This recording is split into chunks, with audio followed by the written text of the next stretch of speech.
چاہتا ہوں اور یہ بتانا چاہتا ہوں کہ حضور اکرم صلی اللہ علیہ وسلم نے رحمت للعالمین ہونے کے باوجود تلوار کا سہارا کیوں لیا؟ وہ تو حالات تھے کہ جن میں آپ نے جہاد کو اپنایا، اور جب اپنایا تو میدان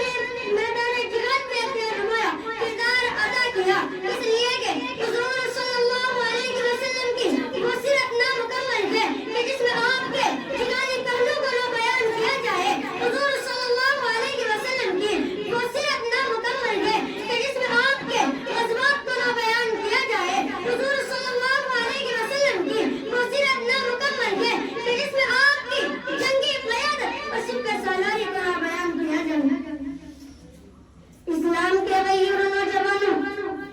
یہ کسے معلوم نہیں کہ بعدت سے قبل پورا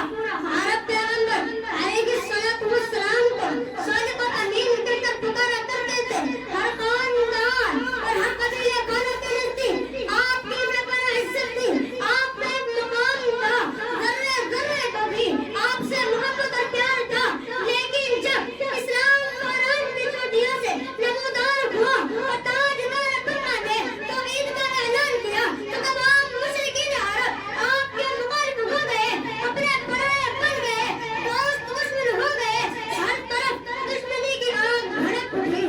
اور پھر کیا تھا؟ ظلم کا سیلاب بہن پڑا آپ کو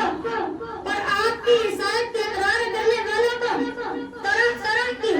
اذیتیں دی جانے لگی، صحابہ پر ظلم و ستم کا پہاڑ توڑے جانے لگا،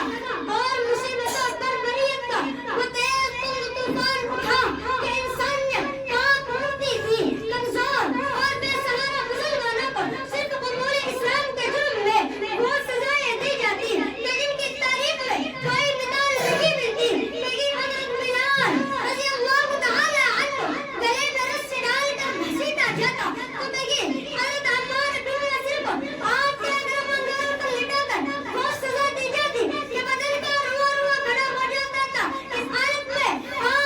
حضرت محمد مصطفیٰ صلی اللہ علیہ وسلم جب حضرت عمار پر گزرتے تو بے چین ہو جاتے تھے اور فرماتے یا نار کونی بردن سلام علی عمار کما کنت علی ابراہیم۔ اے عمار کو سلامتی کے ساتھ ٹھنڈی ہو جا، جس طرح حضرت ابراہیم علیہ السلام